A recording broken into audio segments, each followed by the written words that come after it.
Jesus, Jesus, oorstroom my met liefde, dat ek mag lewe, om net soos U te wees. Ons gaan voort in ons reeks in die boek 1 en 2 Timoteus. Die tema daar, die hele boek se tema is om die evangelie, die goeie nuus van Jesus te verdedig. Ons staan in 'n wêreld wat dit haat en wat op sluwe maniere dit probeer teestaan. Ons moet dit verdedig, ons moet dit voldoen, in 'n ander woord, ons moet dit uitleef en ons moet dit verkondig. Ons lewe in 'n wêreld waar baie kerke gebou is om alles behalwe die evangelie. Paulus later in sy brief aan Timoteus sê, ons gaan 'n tyd ingaan waar die mense vir hulle self leiers en predikers gaan versamel wat hulle ore kielie. So dis iemand wat vir jou kom, jy gaan kerk toe en dit is so lekker. Ag, is so lekker om kerk toe te gaan nie. Dis so, jy sing so lekker en die ou daarvoor, dit is 'n oulike boodskapie. Ag, dit was so lekker om dit te hoor en was so interessant geweest en jy voel sommer weer lekker oor jouself en jy stap net daar uit en gaan huis toe. En party stap huis toe op pad hel toe. Want die evangelie word nie meer gepreek nie. Die waarheid om te sê, hoor hier, jy word gebore op pad hel toe. En jy beter iets daaromtrent doen, anders gaan jy opeindig in die hel. Ons het nog steeds ons King's Kids Week prent hier agter ons van die breë weg en die smalle weg. Kerke praat nie meer oor die hel nie. Kerke praat nie meer oor om te bekeer, om jouself te verander nie, want ons wil nie mense aanstoot gee nie. Almal moet gemaklik kan voel hiervoor. Die bekende progressiewe Christen Brian McLaren, ek dink dit was hy wat dit gesê het, maar dis een van daai ouens daar, het gesê, ons doel is nie om boeddiste Christene te maak nie, maar om boeddiste beter boeddiste te maak. En om hindoes beter hindoes te maak. Dis skokkend. Maar ons is gewaarsku daaroor. In Timoteus begin die brief waar hy sê, ouens, kyk bietjie wie opstaan deesdae as leiers. Kyk bietjie wat se boodskap hulle verkondig. Kyk bietjie na hulle lewens. Dis nie wat God gesê het nie. En dan kom hy terug na die kern van die saak. Die kern is die evangelie. Die kern is wie God is, wie ons is, hoe nodig ons hom het, dat ons moet bekeer, dat ons rug moet draai op ons sondes, dat ons 'n nuwe pad moet instap. Sonder dit is ons verlore. So ons is nou in die hoofstuk 2 waar Paulus nou baie oor gebed gepraat het. En verlede week het Paulus gesê, maar ek is aangestel as 'n prediker en 'n apostel en 'n leraar vir leermeester van die evangelie. En toe sê hy, ek is spesifiek 'n leermeester vir die heidene. Want die evangelie is die krag om gered te word. In Romeine skryf Paulus dat hy sê, dit is die krag om gered te word. Daar's nie ander maniere nie. Dis slegs deur te kom staan en te besef, God is die koning, hy is die baas, ek is verlore, ek kan nie self vir hom uitkom nie, my goeie dade gaan my nooit daar bring nie, dis slegs deur bekering en geloof, wat ek sy kruisdood kan aanvaar, as om my te red, om daardeur te kies. En daai red verander jou. Op daai oomblik is jy anders, op daai oomblik is jy 'n nuwe mens, op daai oomblik het jy 'n nuwe hart, maar daar's dele van jou wat nog moet verander. Jy kom nie op jou knieë en jy sê, Here red my, en jy staan op en skielik is jy hierdie perfekte persoon, wat alles reg doen nie. Die proses van heiligmaking begin dan, die proses om te leer. Paulus verduidelik dit so mooi in 2 Korintiërs 3 vers 16 waar hy sê, telkens egter, wanneer iemand hom tot die Here wend, so die konteks is hier, is iemand word gered, word die sluier afgehaal. So skielik verstaan jy die lewe beter, jy sien deur God se oë die wêreld. Die Here is die Gees en waar die Gees van die Here is, daar is vryheid. So skielik is jy vry van jou sonde, jy's vry van die mag van Satan en alles. En dan sê dit, en ons almal, terwyl ons met die onsluierende gesig die heerlikheid van die Here aanskou soos in 'n spieël, word na dieselfde beeld verander van heerlikheid tot heerlikheid, soos afkomstig van die Here die Gees. So daai oomblik wat ek vry is, nou begin my proses van verander en verander en verander. En dit is nie outomaties nie. Dis hoekom baie mense, hulle het van Jesus gehoor en hulle het 'n Christen geword, sê hulle 40 jaar terug, maar as jy na hulle kyk, is hulle so onvolwasse in hulle geloof, want hulle het nie besef, maar nou begin my werk saam met die Gees, om meer heilig te word nie. Wat jy moet besef is, daai oomblik wat jy gered word jy al die krag gegee om te kan verander, maar nou moet jy begin verander. Dis altyd, vir so interessant as ek by 'n klavier staan. Jy staan voor 'n klavier, en die klavier is dieselfde vir almal. Die klavier is daar, al die note is daar, al die pedale is daar. Die ouens wat konserte hou, het nie meer note nie, hulle het nie beter pedale nie, hulle het dieselfde klavier. Maar as iemand wat nog nooit gespeel het nie, daar gaan speel, dan gaan dit bietjie erg klink. Ek het so klein bietjie musiek op skool gedoen, so ek kan dan so 1 of 2 dinge speel. Ek het een keer 'n Stetfit gedoen, waar ek na die tyd het ek my sertifikaat in die asblik gekry. Want wat gebeur het, hulle het aanvaar almal gaan goud en silwer kry, so hulle het dit so lank uitgeskryf, en toe by my kom toe dog hulle, o nee, wag, kom ons gaan maar na brons toe hierso. So ek kan so bietjie speel, maar ek is nie baie goed nie. Maar iemand anders, soos Robin, het haarself geleer om fantasties te speel. Maar weer eens, so almal het die krag, almal het dieselfde toegang om tot wat nodig is. Maar dis my werk, dis my gaan sit en met die Gees en Here help my, verander my om jou denke te verander. Dit is die proses wat jy beter en beter en beter word. Al hoe meer in die beeld van Christus gelyk word, dieselfde as iemand wat baie klavier oefen en dan al hoe beter word. Hoekom Paulus dan nou sê dat ek is 'n leermeester vir die heidene? Want elke kultuur wat met die evangelie gekonfronteer word, het verskillende dinge wat bots. So jy sal in 'n kultuur inkom, ons gaan nog later binnekort in 1 Timoteus daar uitkom, waar dit sê, die man moet die leier in die kerk wees. Die man moet die geestelike leier wees. Jy gaan by kulture kom wat sê, natuurlik, ons stem daarmee saam. Dan gaan jy by moderne, feministies beïnvloede kulture kom wat sê, hoe durf jy dit sê? So elke kultuur het iets in hulle, dat wanneer die evangelie kom, dan gaan hulle, nee, wag, hierdie kan nie waar wees nie. En nou is die vraag, wat gaan ek kies? Gaan ek my kultuur kies, of gaan ek die woord kies? Paulus later in hoofstuk 3 vers 15 sê, ek gaan julle leer hoe julle in die huisgesin van God moet gedra. En so nou leer hy julle. En die eerste ding waarmee hy gaan begin, is wat is 'n evangelie veranderde man, en wat is 'n evangelie veranderde vrou. En so dis hoekom ons tema vandag is, evangelie bemagtigde mans. Nou, ons gaan volgende week kyk na evangelie bemagtigende vrouens. So wat moet ek nou doen as ek vandag nou nie 'n man is nie, kan ek nou maar so lank gaan tee drink? Nee. As jy 'n man is, dan moet jy hierdie op jouself toepas. As jy 'n man is, dan moet jy jonger mans help om hierdie te verstaan. As jy 'n vrou is, moet jy bid vir hierdie soort mans. Jy moet bid dat mans so sal word. As jy 'n ouer is van seuns, dan moet jy jou seuns oplei om so te wees. As jy 'n ouer is van meisies, lei jou dogters op om sulke mans te kies as hulle mans. En wat ons ook sal sien is, dit is nou wel op toepassing van mans, maar baie van daai dinge is op toepassing van almal. Dis amper meer asof hy sê, mans gaan meer hiermee sukkel. Daar's meer mans wat met hierdie waarheid gaan bots as vrouens, so ek wil bietjie fokus op die mans hierso. So ons gaan lees, ons gaan die hele teks vir mans en vrouens lees, dat daar geen diskriminasie is nie, maar ons sal nou vandag na die mans teks kyk, en dan volgende week gaan ons na die vrouens se deel kyk. So ek gaan bid, en dan gaan Elsa vir ons kom lees. Kom ons bid net eers saam. Ja Here, dankie vir u woord. Die woord wat deur die eeue heen dit self bewys het. En dit is so skokkend om te dink dat mense deesdae kan sê ons is te slim vir die woord. Ons kan kies watter dele van die woord is waar. Here, dis u woord. Dis u kragtige woord wat u nie net geskryf het nie, maar wat u bewaar het, wat die bronwaarheid is van ons lewens. En so Here, help ons dat as ons lewens of ons kultuur of ons wêreldbeskouing bots met u woord, dat ons eers gaan seker maak dat dit wel is wat die woord sê, maar as daar 'n bots is dat ons kultuur sal verander. Dat ons wêreldbeskouing sal verander om by u woord aan te pas. Want dis waar lewe is.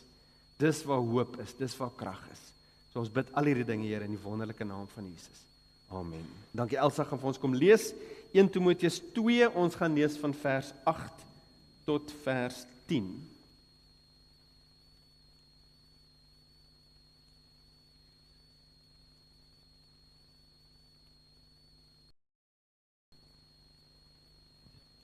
Deel, dan moet jy nou maar volgende week terugkom en kom luister. Dit is amper asof jy eers by die mans begin.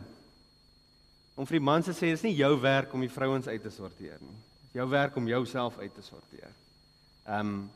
Nou kom ons kom kyk na die teks en hy begin daar waar hy sê, ek verwag. Nou daar's 'n baie groeiende anti-Paulus houding in die kerk, veral onder die Hebrew Roots Movement, die Hebreëse Roots beweging, wat nie van Paulus hou nie, want baie dinge wat hy sê, stem hulle nie mee saam nie. En dit is eintlik ironies dat Paulus gesê het, maar ek is juis julle apostel.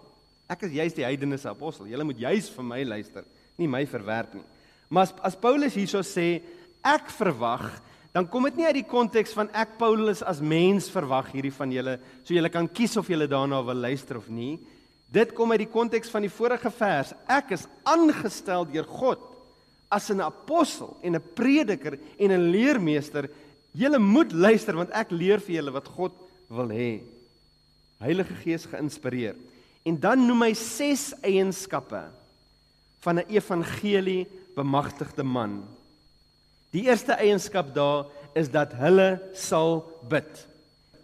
Hier is die hoofwerkwoord in die hele sin. Al die ander goeters is net hulpwerkwoorde en participles om dit net help te verstaan. Wat hy probeer sê is, die hoofkaraktereienskap van 'n evangelie veranderde man is dat dit iemand is wat bid. Iemand wat 'n gebedslewe het waar hulle in kontak met die Here is. Jy vind uit wie iemand is deur na hulle gebedslewe te kyk. Mense wat God ken, bid. Sommige mans sukkel met die idee van gebed, want gebed wys swakheid. Gebed wys afhanklikheid. Gebed is wanneer ek voor die koning kom en sê, ek kan dit nie self doen nie, help asseblief. En mans hou daarvan om sterk en in beheer te lyk al is hulle nie. Die evangelie maak jou oë oop vir die waarheid dat ek as 'n man het Jesus nodig. Ek as 'n man kan niks doen sonder Jesus nie. En mense en mans wat besef hoe absoluut afhanklik en hulle is en wat besef hoe wonderlik die Vader is. Hoe mildelik hy is, hoe genadiglik, hoe barmhartig hy is. So as jy hierdie twee dinge besef, hoe ek hom nodig het en hoe hy bereid is om te help, dan gaan dit jou dryf na gebed toe. As ek dit nie self kan doen nie en daar's iemand wat bereid is om te help, hoekom sal ek hom nie gaan vra nie? So mans wat hierdie evangelie verander het, is mans wat bid. En jy het nie welsprekende woorde, jy hoef nie fancy te kan praat, jy hoef nie 'n begrip van teologiese terme te hê om met God te kan praat nie. Al wat jy nodig het om te verstaan is, hoe groot is God, hoeveel ek hom nodig het, en dat die manier wat hy gekies het om by hom uit te kom, is gebed. Al wat ek moet verstaan. Dan kom praat ek met my pa. En so die vraag heel eerst aan die begin van mans is, neem jy verantwoordelikheid vir die gebed in jou lewe en in die mense oor wie jy toesig het? Neem jy verantwoordelikheid vir my eie persoonlike gebed, vir die gebed in ons familie, vir die gebed by my werk, vir die gebed by die skool, waar ook al ek geplaas is met mense waar ek in 'n leierskapposisie is, as man vat ek verantwoordelikheid om gebed daar te doen. Nou weer eens, dis nie net vir mans nie, dis vir vrouens ook. Maar ek het al gevind, vrouens is baie makliker om dit te doen. Dis vir vrouens baie makliker om te sê, ek het die Here nodig, kom ons bid. Weer eens, in baie kulture waar hierdie boodskap kom, sê die mans, ek hoef nie vir iemand te vra nie. Ek is sterk. Ek kan alles self doen. Nou die volgende ding wat dit sê oor evangelie veranderde mans, is dat hulle op elke plek sal bid. Elke oomblik, elke plek. Dis 'n oproep aan mans om nie jou lewe te kompartementaliseer in heilig en sekulêr nie. By die kerk bid ons, by die huis vloek ons. Daai tipe idee. Ek is 'n ander mens wanneer ek by die kerk is as wanneer ek by die huis is, of as ek by die werk is, of as ek by my vriende is, of as ek alleen is. God sê baie keer in die Bybel vir sy mense, julle kom na my tempel toe en julle lyk so fancy. Julle kom en julle het julle offerhande en julle sê die regte woorde en die mense kan van buite af kyk en sê, hierdie Jode is daar maar sulke gelowige mense, sulke godsdienstige mense. Maar God sê vir hulle, ek sien julle harte. Julle lippe prys my dalk, maar julle harte is ver van my af. Jesus het baie keer uitgepraat teen skynheiligheid. Nou die Griekse woord vir skynheiligheid is letterlik 'n maskerdraer. Dis 'n term wat gebruik is vir mense wat op die verhoog was, wat 'n masker aangesit het. So Jesus sê ook, jy kom na my toe Sondag en jy het jou das aangesit en alles en nou skielik lyk ek baie heilig en ek praat op 'n ander manier, maar dis net 'n masker. Dis nie wie ek is nie. En so die oproep is mans wat deur die evangelie verander is heeltemal verander. Is op alle vlakke verander in alle omstandighede. So mans, jy moet besluit wie jy is. Nee, eintlik meer. Jy moet besluit wie jy wil wees in die Here. En dan gaan sit jy by die Here se voete en jy sê, Here, dis wie ek wil wees. Ek wil iemand wees wat altyd in enige konteks 'n kind van U is. Iemand wat in enige konteks U naam groot maak. Dat waar ook al ek is en wie my ook al sien, kan sien, maar hier is iemand wat lief is vir die Here. Hier is iemand wat 'n pad met die Here stap, of dit nou by die werk is en of dit by die kerk is. 'n man wat verander hoe hy optree of hoe hy praat wanneer hy saam met vriende is iemand wat baie meer bekommerd is oor die aanvaarding van vriende as die goedkeuring van God. Dis die tweede ding. Mans bid en hulle het daai selfe gebedsverhouding met die Here konstant deur hulle hele lewe. Die volgende ding wat hy daarso sê is mans het heilige hande. Skoon gewaste hande. Nou hierdie kom uit die ou verbond uit waar dit gewerk het. Daar was 'n altaar gewees in die tempel of in die tabernakel. So daar's 'n altaar, dan het jy die offerhande daar opgesit en dan is die offerhande nou gebrand en die bloed is gesplat. Dan beweeg die priester na 'n groot bak toe waar hulle hande was en dan gaan hulle in die tent van ontmoeting in met God. En is 'n pragtige prentjie van ons verhouding met die Here. Ons kom aan by die Here stikkend, sonder om enigiets te bied. Ons hande is vuil. En met vuil hande bring ons die offerhande. Kyk, ons gemeenskap gaan sê, hey, gaan was jou hande voor jy aan daai dier vat. Nee. Jy kom met vuil hande na die Here toe en jy sê ek kan niks doen nie en jy offer iets anders in jou plek. So in ons prentjie is dit ons kom na die Here toe en sê, Here, ek is gebroken en ek stikkend, ek kan niks hieraan doen nie, dankie dat Jesus die offerhande was. Maar nou hardloop ek nie dadelik na die tent toe nie. Die volgende stap is, nou dat Jesus my sondes betaal het, nou moet ek my hande was. Nou is dit my betrokkenheid om te sê, nou het ek die krag gekry om iets te kan doen daaromtrent. Om aan my heiligheid te werk. En dan kan ek in die Here se teenwoordigheid ingaan en hom ontmoet. Dis natuurlik nie, soos ek sê, nie 'n letterlike hande was, letterlike skoon hande nie. Heilige hande beteken hande wat nie besig is met sonde nie. Hande wat nie gebruik word vir dinge wat nie vir die Here goed is nie. So dan moet ek weer vir die manne vra, hoe skoon is jou hande? Hoe skoon is jou hande vandag? Maklik om 'n masker oor jou hande te sit as jy kerk toe kom. In jou weeklikse stap met die Here, hoe skoon is jou hande? Hanteer die dinge wat jou hande vuil maak. Maak oorlog teen die dinge wat jou hande vuil maak. Die volgende ding wat hy dan sê oor evangelies veranderde mans, is dat hulle hierdie heilige hande omhoog hou. Nou dit is nog 'n teken van afhanklikheid. In Psalm 28 sê vers 2 sê dit, luister na my smeekgebed as ek na U om hulp roep, as ek my hande uitstrek na die heiligste deel van U heiligdom. So as ons sing en dit sê alle volke klap julle hande, nee, ek dink nou aan 'n ander liedjie, maar wanneer dit ook al sê lig julle hande op, dan is dit nie ons dance moves nie. Dis nie Christelike dance moves, hulle dans met hulle hande in die lug nie. Dis 'n simbool van wat in my hart moet aangaan. As ek tot die Here lofliedere sing, dan wys my hande wat in my hart moet aangaan. Here, ek het U nodig. Waar sal ek wees sonder U? Nou ons het nou in die situasie waar ons weer baie klein kindertjies in ons huis het. En so ek leer nuwe dinge en ek leer dinge weer. Maar as jy na 'n klein babietjie toe gaan wat op die grond sit en 'n probleem het, wat doen hulle? Tel my op. Dis 'n teken van ek kan nie self nie. Ek het jou nodig. Jy lig nooit jou hande op vir iemand wat minderwaardiger as jy is nie.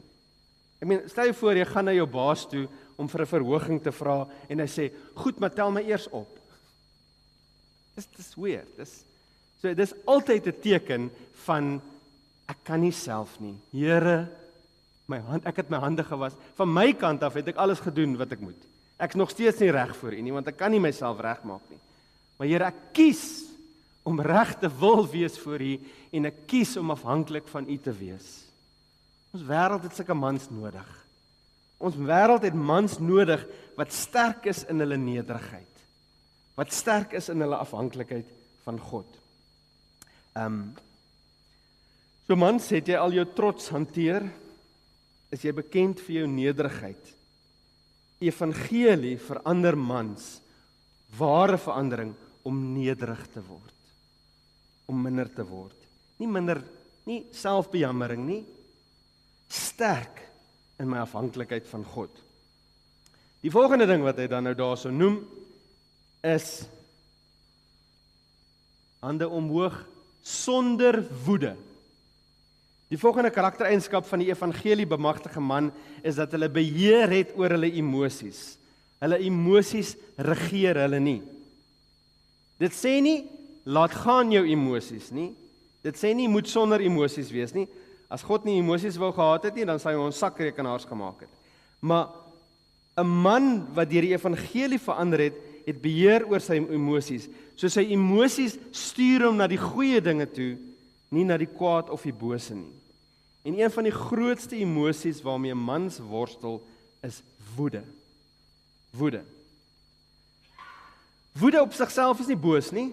Om kwaad te word op sigself is nie sleg nie. Daar's 'n term regverdige verontwaardiging. Dis wanneer ek sien dat iemand anders iemand swakker seermaak en ek raak kwaad daaroor. Dis wat Moses gehad het toe hy gesien het hoe sy mense seer gekry het. Woede is nie sonde nie, want God word kwaad. So daar's 'n goeie manier van kwaad word. Die konteks hier, in die konteks van slegte kwaad, is dat dis woede wat opborrel, want iemand is besig om my persoonlikheid aan te vat. Dis kwaad word omdat ek nie my sin kry nie. Dis kwaad word omdat ander mense my nie so lief het soos wat ek myself het nie.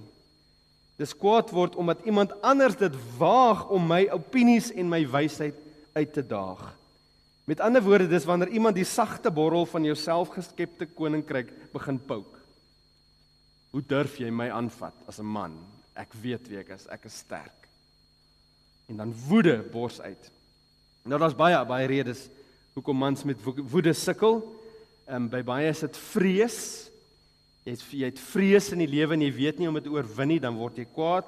By baie is dit selfaanbidding, soos ek nou net gesê het. Dis 'n manier om ander te kry om my te aanbid. En omdat daar baie redes is daar baie forme van hulp ook.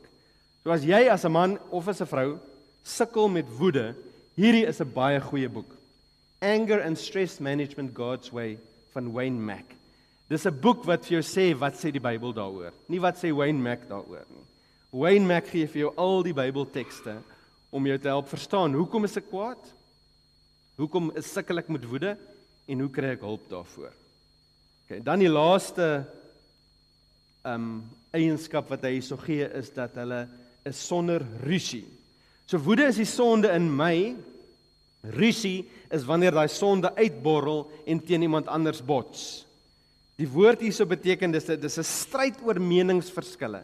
Dieselfde term is hierso gebruik waar die disippels gestap het en hulle het gestry oor wie die belangrikste was. Ja, ek is die belangrikste want Jesus het langs my gesit. Nee, ek is die belangrikste want hy het my hierso gekies.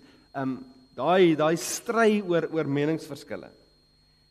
Nou kyk, evangelies bemagtigde mans veg vir die waarheid. Hulle is nie bang nie. Hulle is nie bang om op te staan en te veg vir wat reg is nie. Dis baie duidelik aan die einde van hierdie brief aan Timoteus. Maar evangelies bemagtige mans word wyser om te besef, wanneer moet ek verskille toelaat? En wanneer moet ek opstaan en veg? Wanneer is hierdie iets wat regtig nou 'n groot tydmors is om hiervoor te veg? En wanneer is dit werd, die moeite werd om te veg? Evangelies veranderde mans werk daaraan om verhoudings met ander gelowiges te bou. Nie om redes te soek om verdeeldheid te bring nie. Evangelies bemagtige mans besef dat hulle ander evangelies bemagtige mans nodig het. En so sien jy wat Satan besig is om in die agtergrond te doen? Hier's 'n klomp mans wat as hulle gaan saam staan en saamwerk vir die koninkryk, dan is dit probleme vir Satan. Dan is daar issues vir hom. So al wat hy moet doen is net om vir hulle te kry om struwelinge onder mekaar te hê en uit te spat. Mans wat die Here liefhet, het ander mans nodig wat die Here liefhet. Nou, Vrydagoggende is daar ons kerk, dis nie net ons kerk nie, dis ander mense ook, maar baie mense van mans van ons kerk kom op 'n Vrydagoggend bymekaar en as 'n mannegroep. Nou, toe ek vir Aubrey vra, gee vir my die inligting, toe sê hy, ons koffie begin 4:50 in die oggende. So 4:45 begin hulle koffie drink. Dis mans wat ernstig is oor hulle pad met die Here. Iemand wat sê dat om 'n pad saam met ander mans te stap is belangriker vir my as om 'n bietjie later te slaap. Is mans wat sê ons is in hierdie ding vir die regte ding. So Vrydagoggende by Christo Prins se huis 4:50 kan jy kom koffie drink. En daar sal beskuit ook. Ja, daar's tot beskuit. Okay. Dis natuurlik nie die enigste plek nie, daar's ander plekke ook. Maar mans doen moeite om diep koneksies te maak met ander mans wat ook vir die Here lief is. Aubrey het nou gepraat oor die 7de Maart se ontbytbyeenkoms ook. Daar's 'n mannekamp in my rond, so hou jou ore oop. So godsvreesende manne spaar hulle energie vir die stryd teen die bose en nie die stryd van opinies nie. So ten slotte dan nou, as jy 'n man is en jy's hier vandag, hoop ek jy's iewers het ek vir jou aanstoot gegee of jou uitgedaag. Want dit wys gewoonlik 'n area waar groei nodig is. As ek sukkel met woede, dan begin ek nie werk aan my woede nie. Dan gaan ek terug na die evangelie. Dan herinner ek myself, ek is 'n sondaar wat niks verdien nie en is net deur Jesus dat ek hier kan wees. Dan begin jy weer bietjie in jou plek kom en nie dink jy's die koning van die mishoop. As ek sukkel met rusie met ander mans te maak, dan kom ek weer terug na die evangelie toe om te sê, Jesus het nie net vir my gesterf nie, hy het vir hierdie mense ook gesterf. Hy het gesterf dat ons saam 'n familieforum kan word. Die begin van die meeste oplossings is om net weer terug te gaan na die evangelie. Net weer te gaan leer wat Jesus vir ons daar geleer het. Maar die wêreld het meer godsvreesende mans nodig. Kyk, dit was nie 'n baie goeie tyd vir mans die afgelope paar maande in die wêreld nie. As dit nie die Epstein-lys is nie, dan sit al hierdie horribale vals leraars in die kerke wat nou ontbloot is. Dis 'n verskriklike slegte tyd om 'n man op aarde te wees. Nee, dit is nie. Want goddelose mans was nog altyd so, hulle steek dit net baie keer beter weg. Maar ons is geroep om anders te wees. Ons word nie gemeet daaraan nie, want ons is nie deel daarvan nie. Ons is deel van Jesus. Jesus verander my en hy verander mans om soos hy te wees. Iemand het eendag gesê, as jy die toppunt van geesvervuldheid wil sien. Die toppunt van geesvervuldheid is nie om op die grond te rol en uit te bars van die lag en te kere te gaan nie. Die toppunt van geesvervuldheid is Jesus. Hy het dit nie gedoen nie. As jy wil leer wat dit beteken om 'n man te wees, kyk na Jesus. Wat opgestaan het en nonsens aangevat het. Wat sagmoedig genoeg was om neer te buig en om 'n kindjie op te tel. Daar is ons voorbeeld van wie 'n volwaardige, godsvreesende, evangelie bemagtigde man is. So, volgende week praat ons oor die dames, maar mans, dis jou kans, begin by jou. Begin by jou, gaan staan voor die Here en sê, Here, wie is ek? Wie wil ek wees? Die Here is bereid om daai pad met jou te stap, om jou te bring waar jy moet wees in hom. Kom ons bid saam.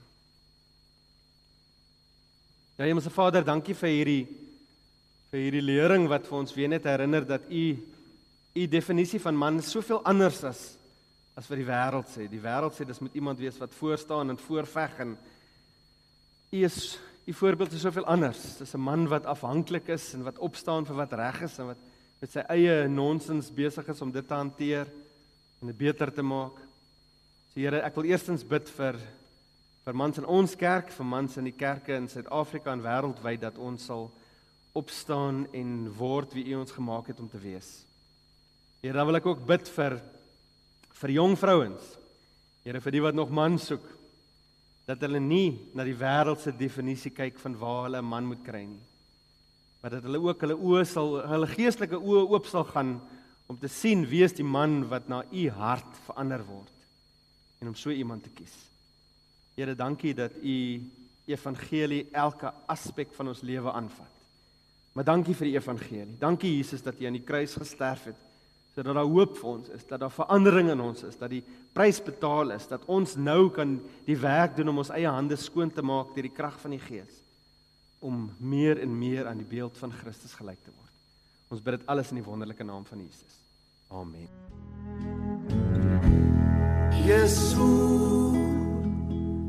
Jesus, oorstroom my met liefde, dat ek mag lewe om net soos u te wees.